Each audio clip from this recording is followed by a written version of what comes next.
Hello, everyone. How are you doing? My name is Brigida Toruño. Welcome to Uno Soul's Chat. I am honored today to be chatting with Pat Pao, an Uno Soul.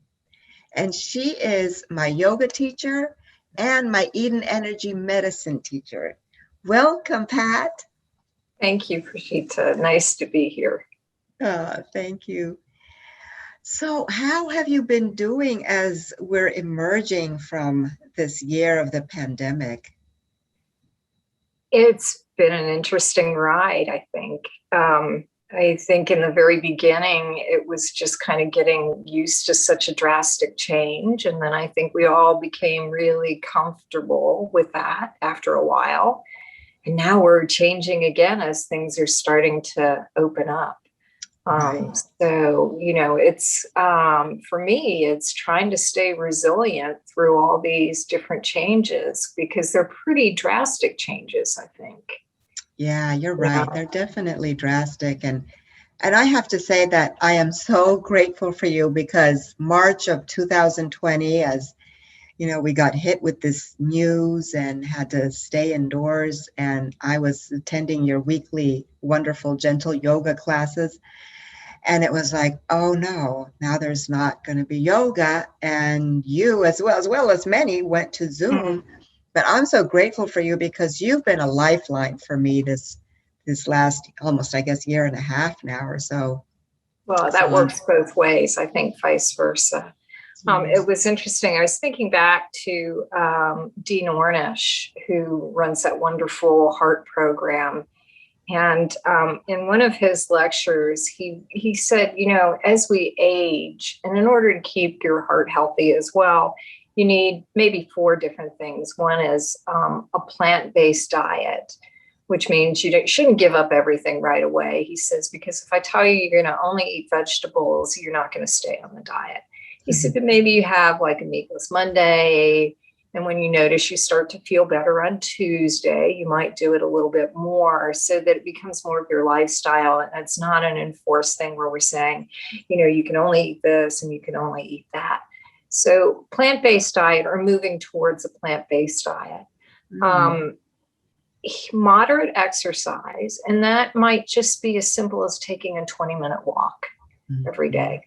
It doesn't mean that you have to go to the gym and do a lot of cardio, but just, about 20 minutes is pretty good. The next thing was to have some sort of stress release techniques. So it could be yoga, it could be meditation, it could be Tai Chi or Qigong. It could be, anything, any self-care method that allows you to release some of the tension and the stress. And the last thing, which gets to the whole Zoom thing and going down into lockdown, is to have a social network and a group of people that you can connect to that are supportive of what you're doing. And that was the one thing, I really had in mind when we kind of moved to Zoom. So I think I was very lucky because I have a lot of teachers I really love on the West Coast. And one of them started a company called Yoga Anytime, and she hired all of my favorite teachers.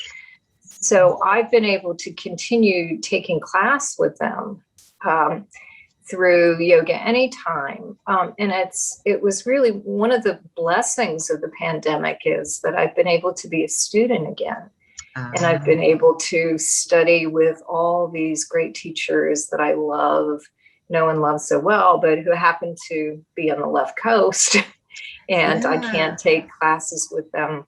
So, 2 teachers who were not on Yoga Anytime, who haven't done Zoom work before, started teaching. And there are 2 teachers I really love. So I had a year of taking class with them every week, which has been pretty wonderful, I think. Wow, that sounds great. I knew, like you would mention to us that you were taking classes. I didn't realize it was at least once a week with everybody, with all the teachers. Oh, that's wonderful. What a blessing, right? I mean, really is the silver lining of all of this. Right. It's been great. Yeah. And yeah, you're right. I love those 4 things that you mentioned from from Dean Ornish.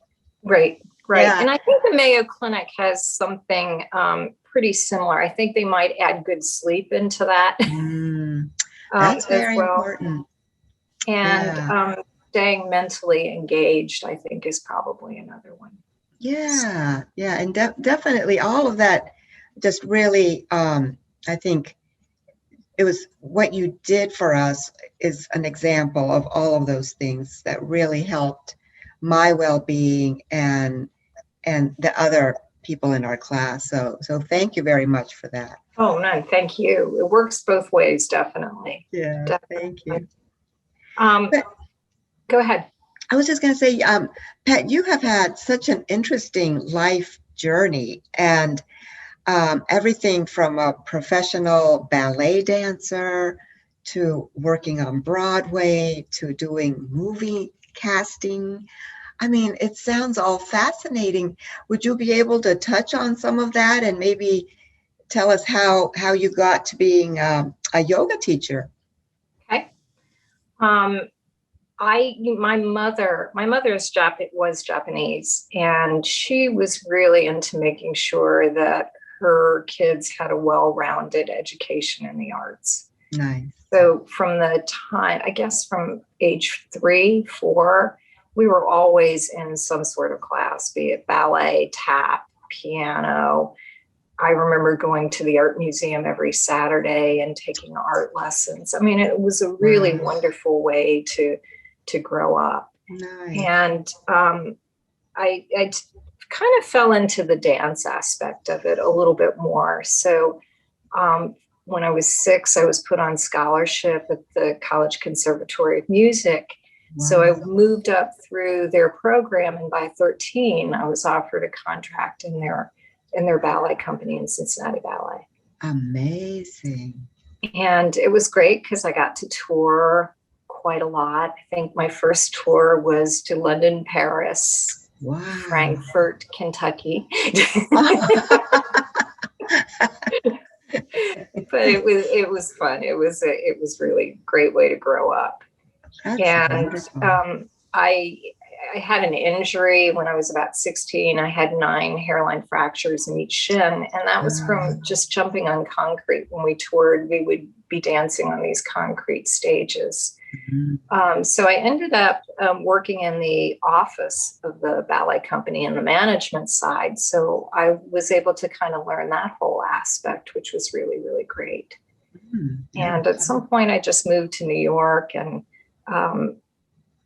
I went to work for the American Dance Machine, and eventually became their company manager.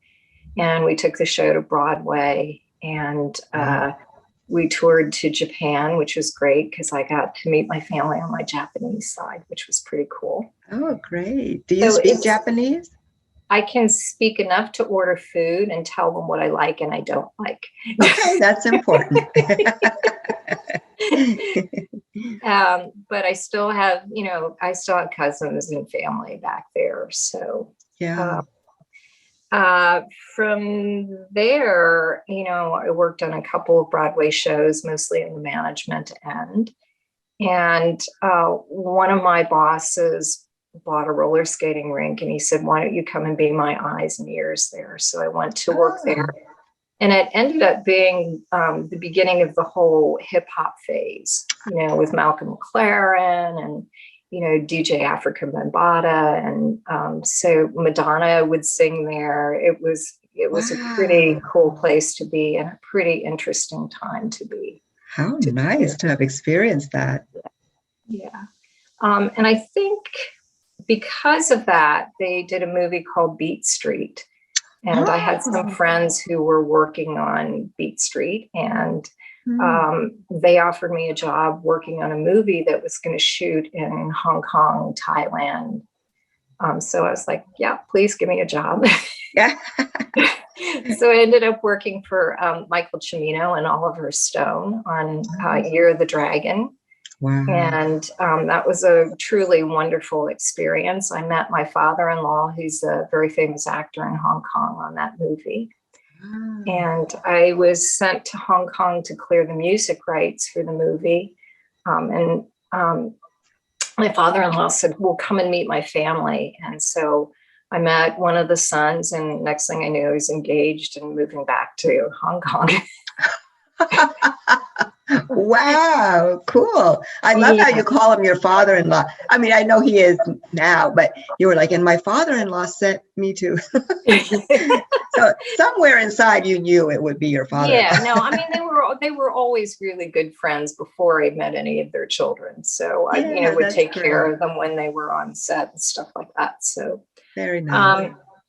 I ended up moving to Hong Kong, and by that point, one of my friends was working for Bernardo Bertolucci, and he was going to do The Last Emperor. Wow. And so he came to Hong Kong, and I met him, and I got hired to do their casting in Asia. Wow. And exciting. I know another one of my friends was doing a really horrible movie with Sean Penn and Madonna. So I got work right away while I was there. But both of those movies kind of established me as a casting director in Asia. So I worked a lot in Thailand, and I worked a lot in Vietnam and the Philippines. So it was Hong Kong was a wonderful home base, but it was really nice to be able to travel around and work in all these different countries. Wow, that's great. You got to experience that and to see so many different countries. Wow. And then I think about just before 1997, we had a young daughter. We have a young daughter. She's not so young anymore. But we were really concerned about what was going to happen to Hong Kong after 1997. Mm-hmm. So, we looked at Singapore, we looked at Australia, we looked at Malaysia, we looked at Japan. And we also looked on the West Coast. We looked at probably north of San Francisco, outside of LA. And, after we would look at these places, then we looked at Portland and Seattle as well. But after looking at these places, I'd always fly back here, which is Ashburn, to visit my sister. Oh, your sister lived here. Yeah. Oh. And so, that we started looking at houses here, and they were so much cheaper than everywhere else in the world. So we figured we would settle next to my sister. My husband's a designer photographer, so being near Dulles Airport was great because he could just fly off to London quite easily for his work. Mm-hmm. And as soon as we signed for our house, my sister's husband got transferred to California. Okay, that's what I thought. Your sister lived on the West Coast, so you guys kind of switched locations. We kind of switched locations, yeah. So I actually started, one of my good friends in Hong Kong was the prima ballerina of the Hong Kong Ballet, and she kept saying, why don't you come to yoga class with me? And I was like, I don't really want to, but she, because my vision of yoga was somebody in a turban chanting with incense burning in the background. And I didn't think that was kind of my thing. Yeah. And I want to talk about that after you finish your story. Yeah. Okay. So I had kind of these terrible preconceived ideas of what I thought it was going to be. And she said, listen, this woman's coming in from San Francisco. I know you're going to love her. You've got to do this. And so my first live in-person yoga class was 3 hours long. Oh, was that here?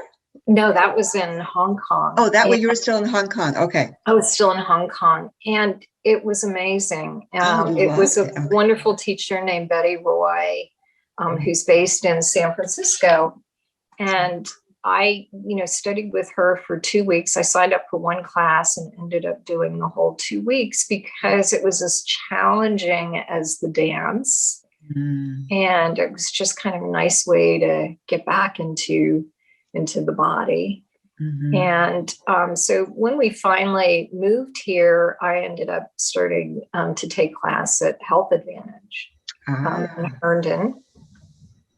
And what year was that? Oh, that must have been 98. Okay. So they had been around about 5 years or so by then. Because I have a Health Advantage yoga center story too. I'll Oh, tell you. cool. Okay. So it, it was great. I just kind of moved up through the levels quite quickly. And then they were offering teacher training. And I didn't really take the teacher training to become a teacher. I just wanted to know more about what I was doing. And I figured if I had to be able to explain what I was doing, then I would understand it better in my body. Ah. So I did my teacher training there. And then from that, it's studying with my favorite teachers and their favorite teachers. And so I've been very blessed to, have studied under so many wonderful people. Yeah, that's wonderful. Thank you for sharing your story. I mean, it's fascinating, right? I mean, when I think you grew up in Ohio, you had told me, and it's I think about that, like when we're kids, we don't think, oh, I'll end up in Ashburn, Virginia, doing this. It's amazing how our journey, goes back and forth and up and down and brings us to where we're supposed to be. Well, I mean, part of that is letting go. From a young child, I always remember people asking me, what do you want to be when you grow up? Mm-hmm. And for a long time, it was ballet dancer until I got injured. And then once I was injured, it's like, well, maybe I can't be a ballet dancer for the rest of my life. Right. Yeah. So I kind of decided that I was going to stop trying to figure out what it is I wanted to be and just see what happened. And I was so lucky to just always be in the right place at the right time. Yeah. All these wonderful jobs and opportunities came up. And most of them were pretty good. I can't say that I had a really bad experience. Right. Yeah. But no, it was all pretty wonderful. Great. Well, thank you for sharing. Oh, you're welcome. So with Health Advantage Yoga Center, it was 1993. And so that's when I started working with my meditation teacher, Dr. Elliot Dasher, and he's the one who also introduced me to yoga. So he introduced me to meditation at that time in my life where I was having it was a very difficult time in my life, very stressful. And then he said, there's a yoga studio that's about to open in Herndon. Yeah, it was in Herndon. Right. And Health Advantage Yoga Center, and it's run by Betsy Downing. Yeah. So I was like, again, like you, I wasn't sure if I should go. I grew up Catholic and I thought, oh, I don't know if I should do yoga. What will it be? And, my family wasn't very supportive. My ex-husband they were all like, oh, what is she going to get into? But it was, again, between the meditation and starting the yoga with the studio and with Betsy, it was life-changing for me. Just to have a connection to my body and awareness, of, oh, I can move my hand and go, just everything was just like fascinating to me. My body was moving in ways it never had. And I will tell you the truth, in these 28 years, I've only done gentle yoga. I mean, I've never, and there must be some meaning to it, but I've never felt like I need to go 1, 2, 3 yoga 4. I mean, I just haven't. And I can barely do gentle yoga, and you can attest to that. No, you do just fine. But I mean, a lot of teachers say gentle yoga is the new advanced, right? Interesting. I hadn't heard that. Because sometimes one of my teachers was saying, actually, in yoga, you think you sign up for a class so that you can learn, but really it's about unlearning and getting rid of all your old bad habits and your preconceived notions of what things are going to be, and learning to live more in the moment. Right. So, yeah. What you said reminded me that when I first started out, I wanted the physical exercise. I didn't really want to know about chanting. Meditation was okay. I didn't particularly like relaxation. I, would make grocery lists in my head as we were kind of like, wondering what time the timer was going to go off, but I loved everything else. And then, the more you practice it, the more open you become to the spirituality of it all. But it took me a long time to get there, I think. Yeah, and I think it's okay that everybody is at a different place about that, because if you just want to make it about the physical aspect, then that's fine, right? And that's what you get out of it, because you do get so much out of the yoga and the physical aspect. For me, because I also started meditation at the same time, it did take me more into the spiritual part of it for me. I mean, but really, I feel like that skill is another skill that's a coping skill, like you said, a self-care. And I mean, I just think would be so important to start the kids young with yoga and meditation. And I think you're a children's yoga teacher, certified, and also I know you teach teens. I mean, I just think that is so important to start at that age. Because we teach them everything else. Yeah. I mean, the kids around here are so overscheduled. They have soccer, they have dance, they have school, they have homework, they have something going every day, but they never have anything that teaches them how to kind of deal with stress. Or, I had one little girl her mom came up to me and said, she was really anxious before she was taking this test. And she said she thought back to her yoga class, and she remembered that if she just closed her eyes and took a couple of deep breaths, that she would be okay. And she knew how to calm herself, and she aced her test. See, that's amazing. What a great story. Yeah. So, and I would say probably out of my teen class, at least 5 out of the last 10 years have gone on to be yoga teachers, which I feel is like the greatest compliment. Absolutely. I've had some pretty wonderful teens in my class. So that's great. Yeah. And my daughter is she's a dance therapist, and also does children's yoga and teens. And she's been doing it on Zoom, and she doesn't do a lot anymore because now she has 3 little ones that she's taking care of. But yeah, I mean, maybe I influenced that a little bit, the fact that she saw her mom, doing some yoga, and but again, and I'm so glad that her kids are also doing it. They participate in her classes, so it's really good. Yeah, yeah.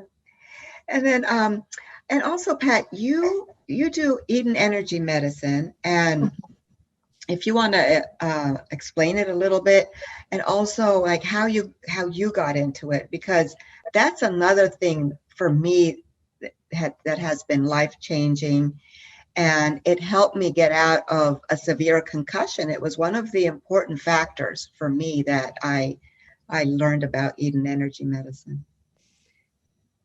Yeah, I'm always looking for ways to stay healthy without having to take drugs. Yeah. I argue with my doctor all the time. He will say, "Oh, your blood pressure is a little high. We'll give you this pill." And I'm like, "You can prescribe it. Doesn't mean I'm going to take it." I have other techniques that I know I can use to bring my blood pressure down just by breathing. So I've always been looking for ways to stay healthy. And I must say, touch wood, that since I've done yoga, I've had less colds or flu than I normally used to have. I used to privately teach an orthopedic surgeon. And after about 8 months, he looked at me and he goes, "I got to tell you, when I'm on the golf course, I used to sneeze all the time." He goes, "But my head's really clear now." Wow. I said, "Well, it's the yoga, but there are no scientific studies to back it up. But that's right. Because you're kind of moving around and doing all this stuff, it keeps you healthier." So I actually picked up Donna. She used to have like a little kit that they would sell in the bargain rack of, I guess, Barnes and Noble. So I picked that up, and I put it into my computer, and I played the DVD, and she had she had big hair, and she had a sweater that had a sun and a moon on it and a big skirt. And I'm watching her. It's the same kind of reaction that I had to, yoga in a turban. And I was like, what did I get myself into? Because she was just kind of very 60s, very new agey. And but I watched and I did whatever she said to do, and I felt better. Yeah. So I had to kind of suspend all that. I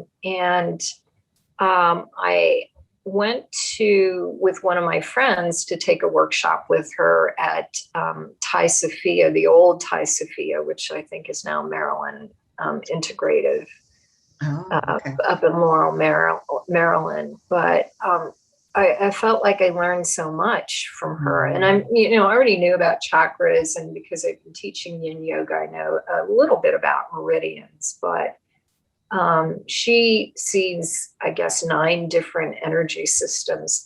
So when she looks at you, she doesn't actually see a person. She sees energy fields and all sorts. She sees colors. So she's amazing. I know in all her book signings, generally she signs in whatever color she sees you in, which is wow. Cool. So I've been really curious about what she's been doing. And she came here and did a seminar in the hotel outside of Dulles Airport. Really? And so there were about 300 people. We were all there. And I met Eden Energy medicine teacher who lived in Ashburn. And so I said, I work with a group of yoga people, and we're all interested. Would you be interested in teaching a class?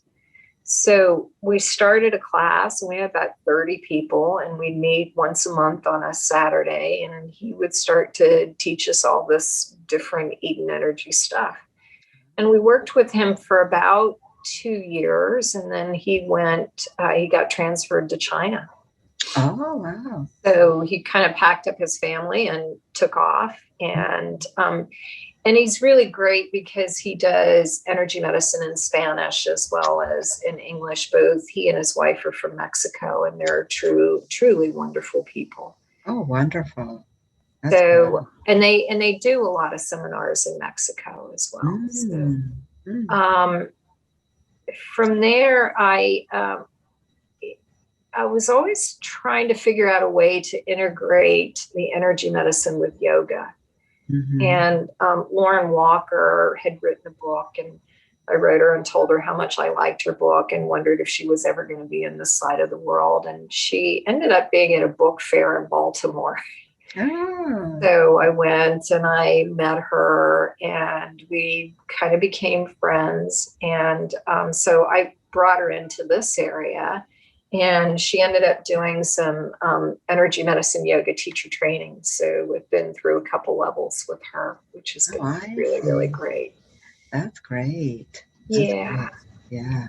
And so after that, after Eduardo left, and after what's his full name? Eduardo Bernal, B-E-R-N-A-L, Eduardo Bernal. Okay, great. So everybody was saying, well, why don't we get together and practice? So that's how our Saturday class came into. Oh, okay. Because I joined you, I guess it was 2 years ago, because that's my concussion was 2019. So it was about June. And I was just desperate to feel better, and I was in good hands with the Inova Concussion Clinic and a neurologist and so forth. But I've always believed in alternative therapy and different types of work like that. So I don't even know what I searched, and somehow Eden Energy Medicine came up, and I started on YouTube doing the basic routine that she teaches, like the daily vitamin routine, she calls it, or something. And I started feeling a little bit better, just like my brain would settle a little bit during that time. And then a teacher had a workshop in Maryland, and I don't remember her name. So I attended on a weekend, and I just, again, felt like it took me to a different level of feeling better, as I guess the energy started flowing better, right? Mhm. Through my body. And then I found the Joy Yoga studio where you teach, one of the studios where you were teaching. And I loved the gentle yoga class. And then I heard that you did the Eden Energy. I couldn't believe it. I was just like, okay, there are no coincidences. There are no coincidences that you did both. Yeah, yeah. No, and it's great. And she's trained some truly wonderful teachers all around the world. And so I really love Dr. Melanie Smith, who's based in Florida, who I've learned so much from, and from the awesome Prune Harris, who's in England, who does some equally wonderful stuff. So, Yes. and there are just two of maybe 10 other people that I really love of her students. So. Yeah. Well, thank you for sharing that story Oh. of how Eden Energy Medicine entered your life. Well, And I must say, I feel much better. And, times when I'm really exhausted, it can give me that extra boost of energy to get by. If I have a headache, I know what to do. If I can't sleep, or, for women my age, with all the hormonal changes going on, it's rare that I sleep through the night. I sometimes wake up at 4 or 5 in the morning, and to just have a technique to go back to sleep. So for those of you who are curious, if you just please, can you show us a little bit? You just place one hand underneath the collarbone, right at the base of the neck, and the other hand on the side of the face with the thumb tucked behind the ear. And you go back to sleep that way. Sometimes there's a pillow between my face and my hand, but this generally will put you back to sleep quite quickly. Yeah, That's thanks for kind of sharing my that. go-to. Yeah. And Prune Harris has she has a number of courses. Some of them are free YouTube videos. Some you pay a small fee, and then you get the recording that you can keep forever. Right. I know I was having some trouble sleeping a few months ago, She has sleep work. Yep, she has the sleep. Yeah, and it was very helpful. And I'll be very honest, for the last month, I have been sleeping so well. And I mean, I'll attribute it to that and a few other alternative self-care things that I was doing, because that's what happens, where I feel like, okay, there's an issue here. I'm going to keep looking at different things till I figure it out. So it's such a blessing to sleep well. I mean, it makes all the difference in the world. Dr. Melanie Smith has a whole page of free things, and she lists it by condition. So nice. It's, for sleep, for adrenal support, for hormone support, to foggy brain, I think is another one. So there's so much out there. It's been wonderful to be able to kind of discover it all. Yeah. And, it doesn't always work the same for everybody, but generally, I always feel like we're trying to create our own toolbox. So we try something out. If it works, you put it in your toolbox. If it doesn't work, then you move on to something else.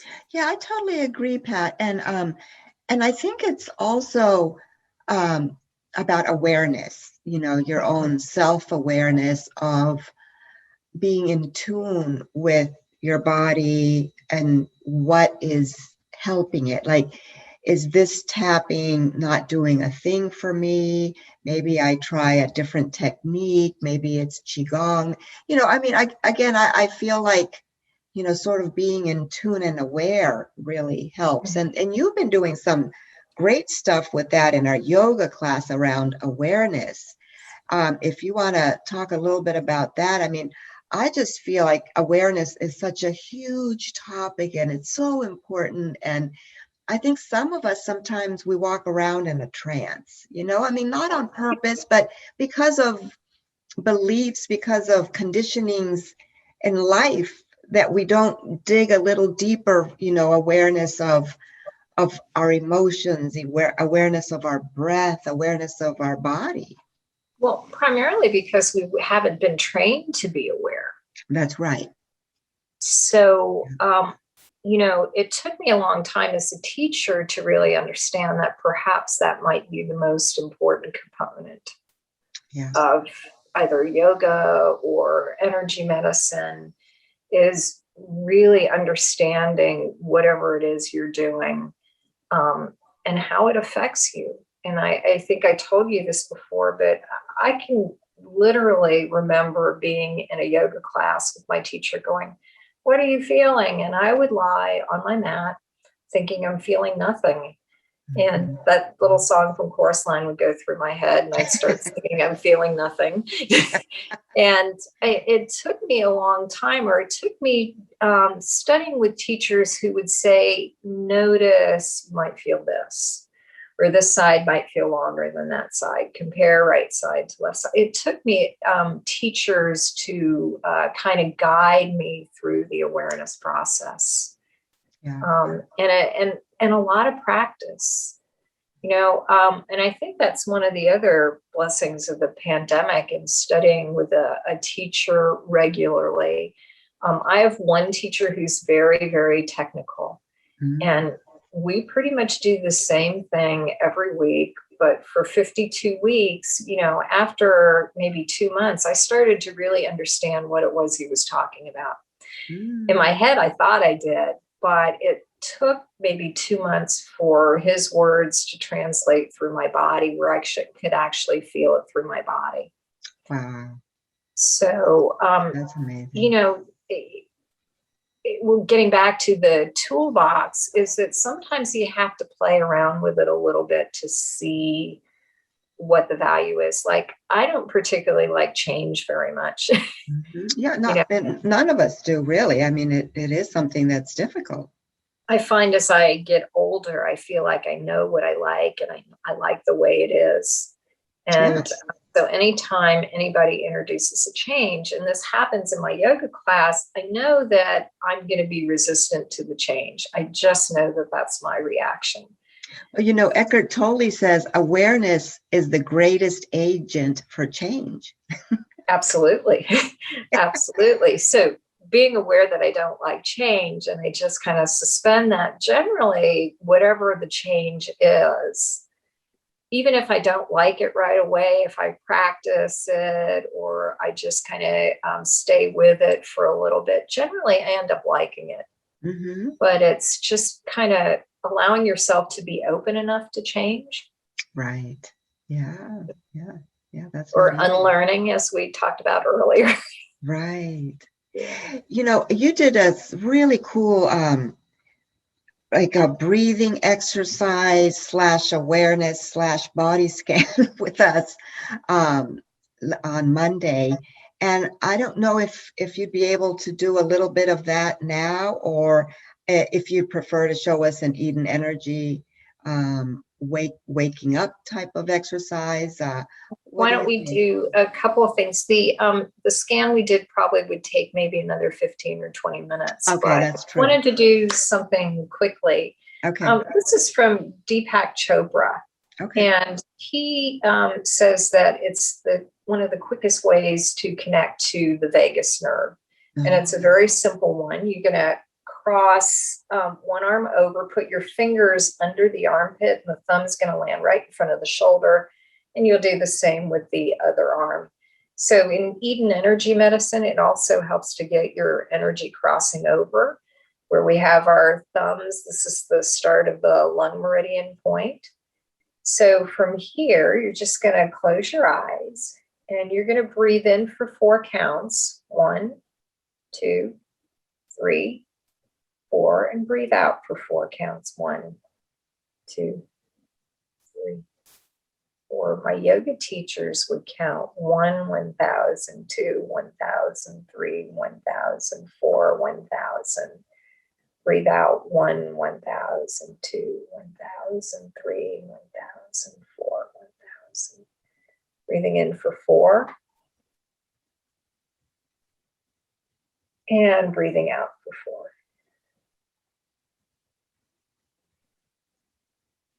4. In for 4. And out for 4. So it's a pretty easy one to remember. 4 counts in, 4 counts out, 4 times. Take the hand that's underneath, cross it over, slip the fingers under, and you do 4 in, 4 out.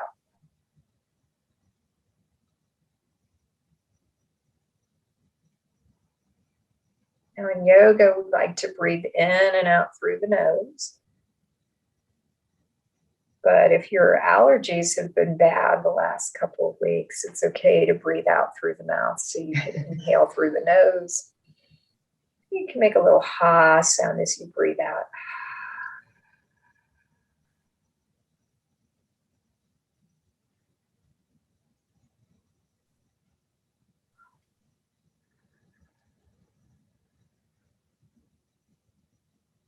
And then you might slip your hands out and just take a moment and notice whatever you notice. So hopefully you're feeling a little calmer, a little more relaxed.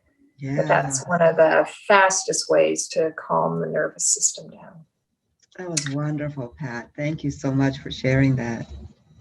So I know you mentioned you did the little 5-minute routine. I think Donna's version her 5-minute routine takes me 25 minutes. So I'll do the energy medicine yoga one. You're going to rub your hands together so they're nice and warm. Just place your hands on your thighs, and we'll take a couple of breaths in through the nose, out through the mouth with a big sigh. In through the nose, out through the mouth with a big sigh. And one more time, inhale, exhale.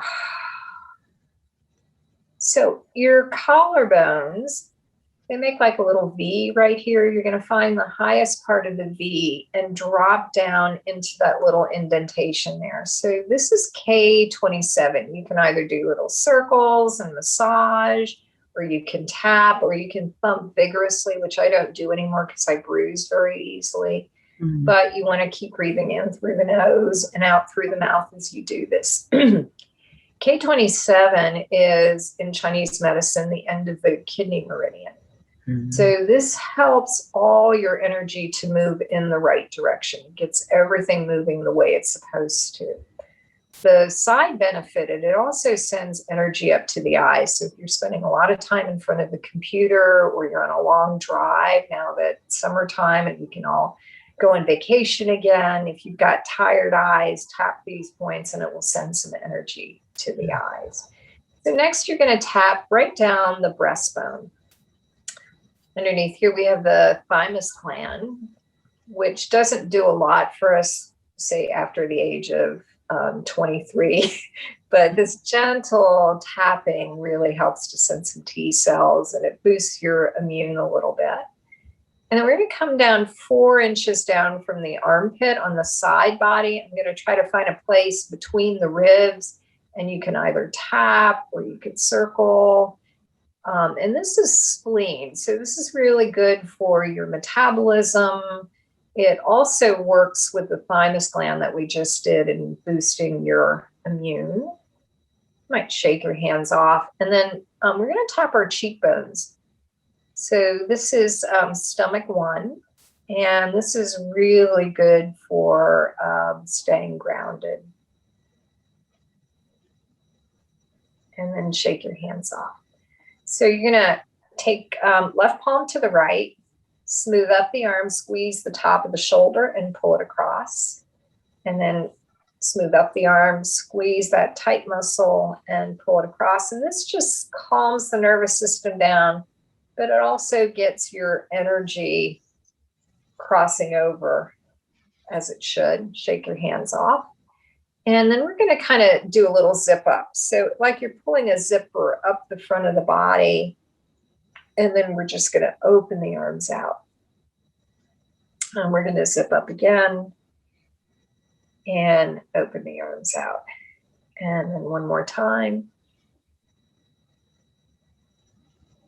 The last thing is the hookup. So the middle finger of one hand goes in the belly button. The other goes right between the eyebrows. With both fingers, you're going to press in and pull up a little bit. We'll take a deep breath in. Exhale.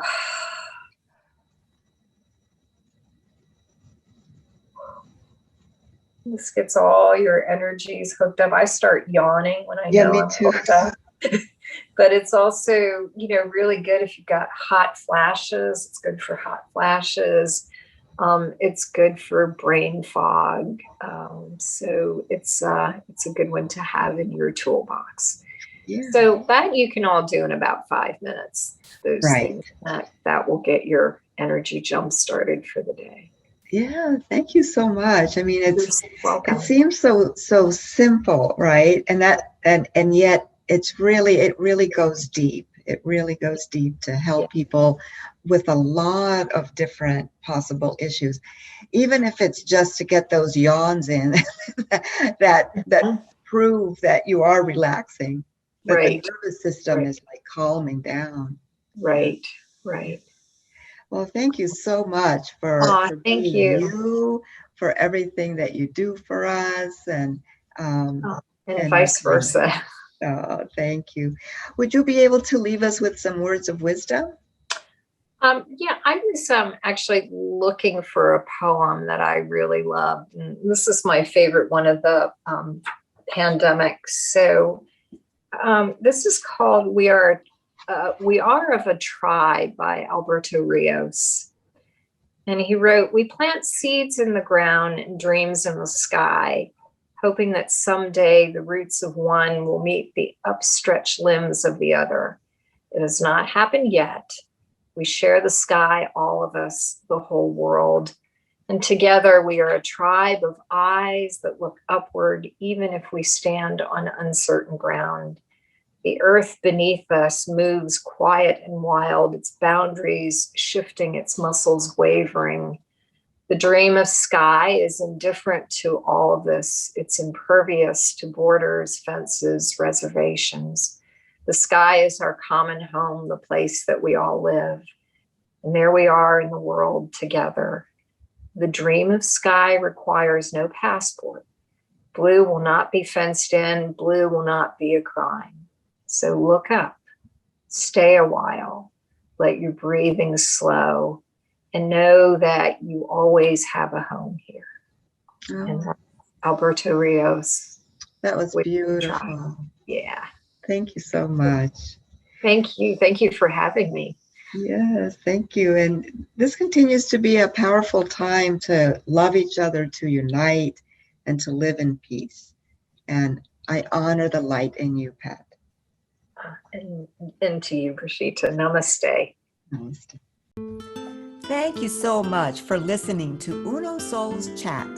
You can find us at www.unosouls.com and on Facebook, Instagram, and Twitter. I would love to hear from you if you would like to chat with me. Have a beautiful week and see you at the next episode.